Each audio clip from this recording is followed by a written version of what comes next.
Halo semua. Berita yang akan kita dengar kali ini benar-benar mengerikan. Anak-anak sekolah asli Sunda mendapatkan ancaman pembunuhan di kampung halamannya sendiri oleh anak-anak lain dan para guru yang sudah dicuci otak oleh ajaran impor dari Arab. Orang tua mereka dipaksa mengucapkan kalimat syahadat, juga dengan ancaman pembunuhan. Dan yang melakukan pemaksaan dan pengancaman itu kemungkinan adalah polisi. Polisi-polisi yang juga telah dicuci otak untuk setia mati kepada Arab. Polisi-polisi lain yang tidak terpapar hanya bungkam, tidak berani berbuat apa-apa. Dan bahkan ketika tempat ibadah asli Sunda dibakar oleh orang-orang yang kerasukan setan akibat mabuk agama, para polisi setempat bukan hanya membiarkan pelanggaran hukum itu, tetapi juga memaksa orang-orang Sunda untuk menandatangani surat pernyataan bahwa itu adalah musibah dan memaksa mereka untuk berjanji tidak akan menuntut. Padahal pasal 305 butir 2 KUHP baru berkata, setiap orang yang secara melawan hukum, merusak atau membakar bangunan tempat beribadah atau upacara keagamaan atau kepercayaan, atau benda yang dipakai untuk beribadah atau upacara keagamaan atau kepercayaan, dipidana dengan pidana penjara paling lama 5 tahun, atau pidana denda paling banyak kategori 5. Pasal 302 butir 2 berkata, setiap orang yang dengan kekerasan atau ancaman kekerasan memaksa seseorang menjadi tidak beragama atau berkepercayaan, atau berpindah agama atau kepercayaan yang dianut di Indonesia, dipidana dengan pidana penjara paling lama 4 tahun, atau pidana denda paling banyak kategori 4. Kedua pasal ini jelas telah dilanggar. Polisi bukan melindungi korban dan menegakkan hukum, tetapi membiarkan pelanggaran hukum, dan bahkan melindungi para pelaku kejahatan. Dan yang menjadi korban adalah penduduk asli Sunda. Yang menjadi pelaku adalah penduduk impor dari Arab. Mengerikan. Mari kita baca beritanya.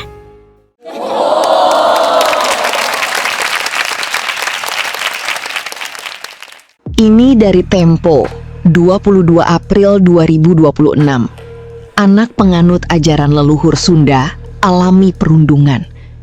Perundungan menimpa anak pengikut padepokan di sekolah menengah pertama hingga sekolah menengah atas.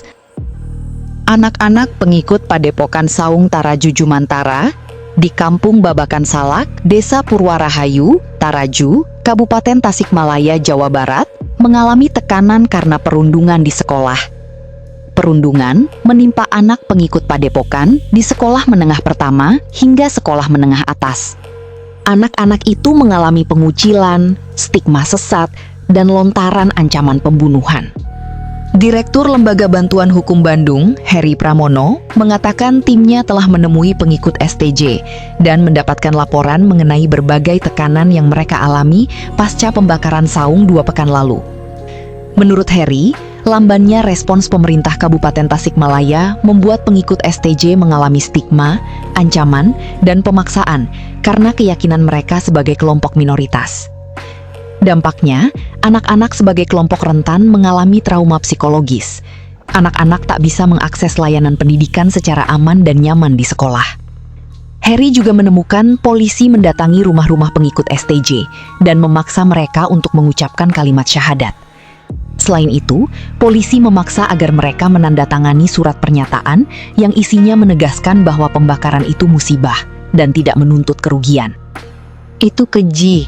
Pemkab Tasikmalaya membiarkan pelanggaran HAM terhadap STJ sebagai kelompok minoritas, kata Heri dihubungi pada Rabu 22 April 2026. Salah satu orang tua anak tersebut menceritakan pengikut padepokan ketakutan dan mengalami trauma akibat peristiwa itu. 2 pekan pasca pembakaran, sebanyak 30 keluarga masih menjalankan berbagai aktivitas sehari-hari. Mereka bertani, berdagang, mengajar, dan bekerja di kantor pemerintahan. Anak-anak kembali ke sekolah, dan perempuan mengurus pekerjaan domestik. Orang tua anak tersebut meminta namanya tidak ditulis demi keselamatan. Menurut dia, Perundungan menimpa anak pengikut Padepokan di sekolah menengah pertama hingga sekolah menengah atas. Perundungan itu misalnya berupa pengucilan, perkataan sesat, hingga lontaran ancaman pembunuhan. Guru sekolah bilang tidak ada toleransi untuk STJ, Saung Tara Jujumantara, katanya. Ada juga siswa yang terpaksa pindah sekolah karena tertekan.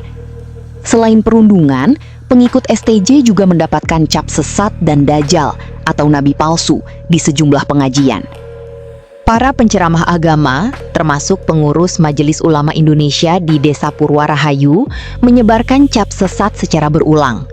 Tekanan lainnya, kata pengikut STJ itu, adalah anggota polisi 2 kali memaksa anggota keluarga STJ untuk menandatangani surat pernyataan yang menegaskan bahwa kebakaran itu sebagai musibah dan korban tidak menuntut apapun.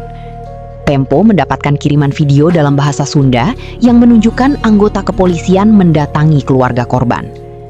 Anggota kepolisian sektor Taraju, Asep, membantah tudingan polisi memaksa pengikut STJ untuk mengucapkan kalimat syahadat dan menandatangani surat pernyataan bahwa kebakaran itu musibah. Tidak benar, kata Asep. Ketua Majelis Ulama Indonesia Desa Purwarahayu, Nurdin Mumin, membantah tudingan pengurus MUI berceramah tentang STJ aliran sesat dan dajjal di pengajian-pengajian. Kabar kabur, itu semua salah, apalagi kata dajjal, katanya. Sebelumnya, Padepokan STJ menjadi korban amuk massa karena tuduhan menyebarkan aliran sesat. Sekelompok orang membakar Padepokan berupa saung atau bangunan di tengah sawah milik pemimpin Padepokan itu. Mereka juga memaksa pengikut Padepokan mengucapkan kalimat syahadat, syarat bagi orang yang hendak memeluk agama Islam. Pengikut STJ juga mendapatkan ancaman pembunuhan. Ancaman pembunuhan terhadap anggota Padepokan terjadi usai pembakaran saung pada Rabu malam 1 April 2026. Insiden itu terjadi setelah sekelompok orang yang diduga anggota Front Persaudaraan Islam dan Majelis Ulama Indonesia Kabupaten Tasikmalaya mendatangi lokasi tersebut.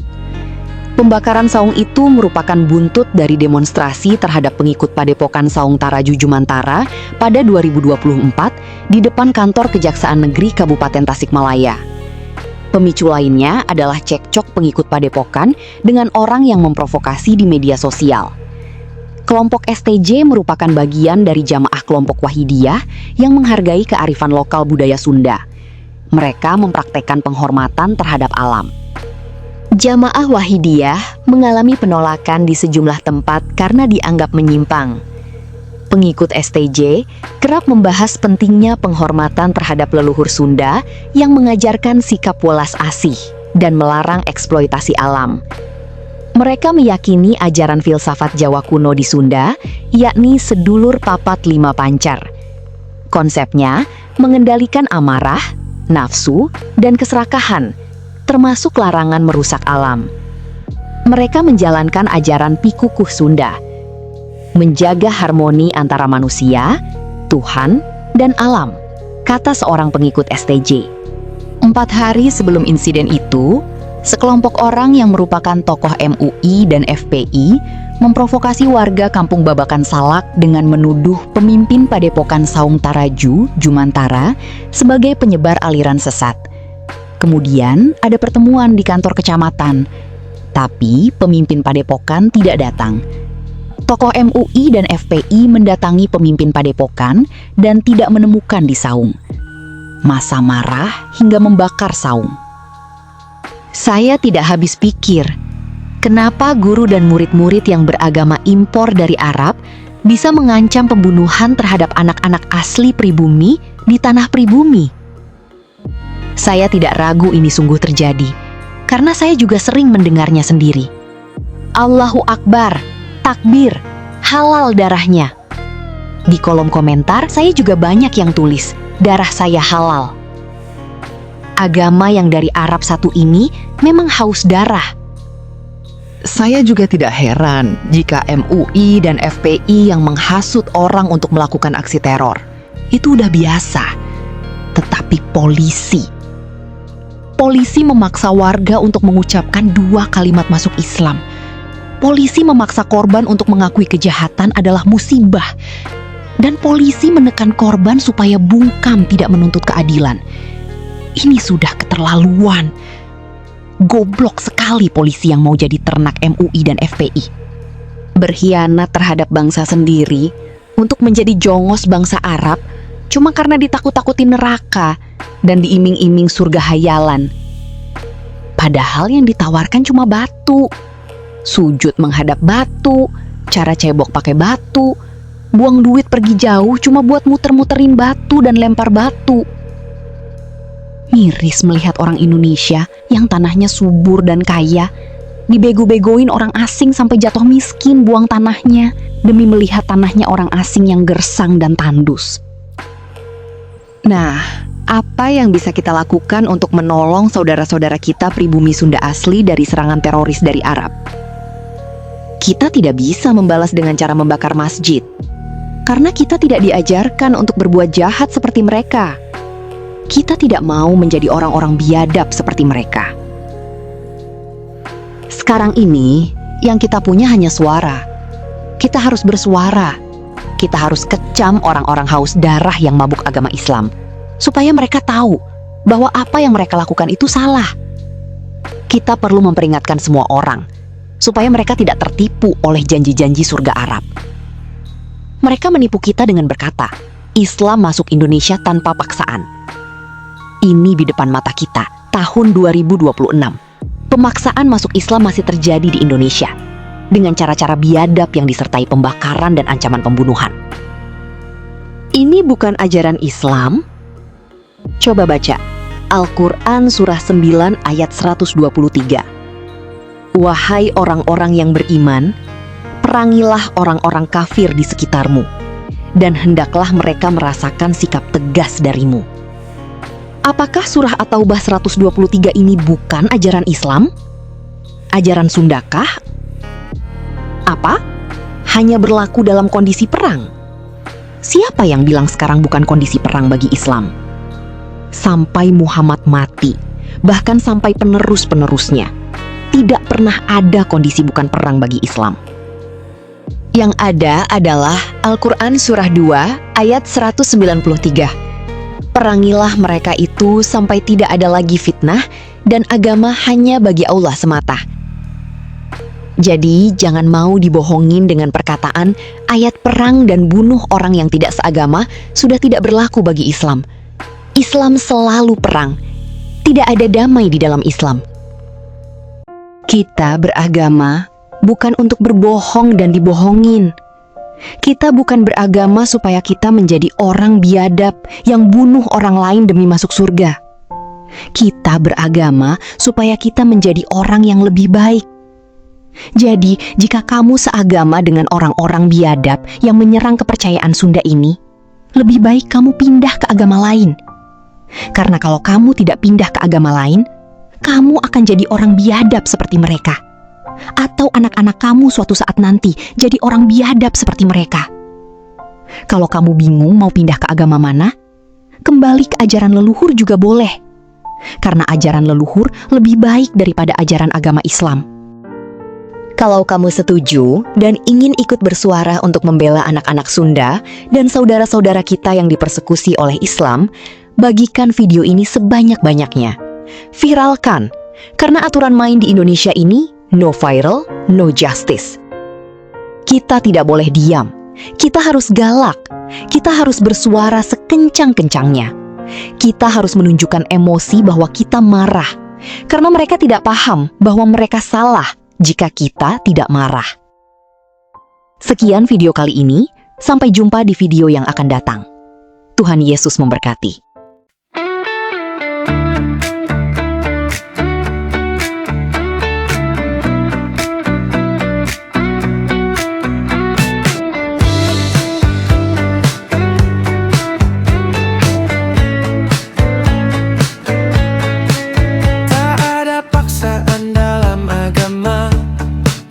Tapi kenyataannya tidak sama. Boleh datang, tidak boleh pergi.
Tak perlu takut ancaman ke neraka, tak perlu tergiur janji-janji surga.